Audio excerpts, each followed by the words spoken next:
for peacock bass.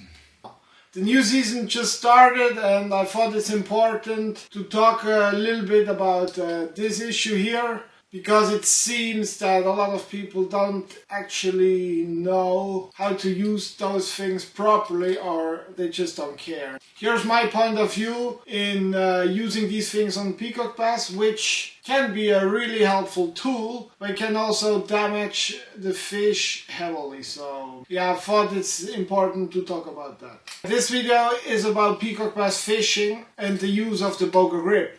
If you use those things here for other species like pike, bass, or even perch or trout, I don't know, you probably gotta find another hobby or something. First of all, only use the original BOGA-Grip and not some cheap ass copy from Temu or even the big brands that make like cheaper versions of that.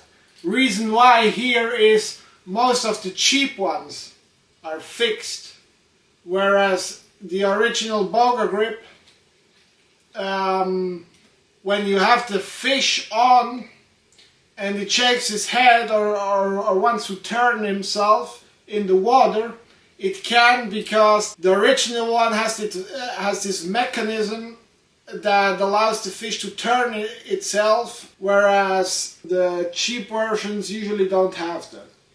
Handling fish with a BOGA-Grip, in my opinion, is a two-person job, as you can see in this example perfectly. You bring in the fish, your friend secures it at the boat in the water, you get your camera ready, whatever you want, you sit down, your friend takes out the fish on the boga and with the other hand supports already the fish, hands it to you, you get a good grip on it, you take the picture, and you put the fish back.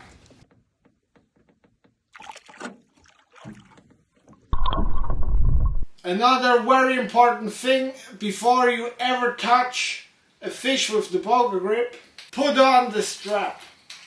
Make sure everything's secure, and then you're ready to handle a fish. Because I've already heard several stories where people actually got the fish by its lip, and then they got surprised by their head shake or whatever, and they let the BOGA-Grip go, and the fish swam away with that BOGA-Grip in its mouth. They won't get them off ever again, so they're just gonna die with that in their mouth. BOGA-Grips also come with a built-in scale in here. If you want to weight the fish, you hold it out of the water for as short as possible, straight up, and let it back into the water. Don't let the fish hang like that for more time than is necessary. You gotta always remember, the fish hangs with his full weight on its mouth. So the bigger the fish, of course, the more you want to know the weight, but also there's more weight on its jaw. So the longer you stay like that, the higher are the chances that you might damage the fish unnecessarily. Remember, this is a useful tool to land and secure fish that have a mouthful of trebles that are just not secure enough to land with your hand. But if you use that because you're scared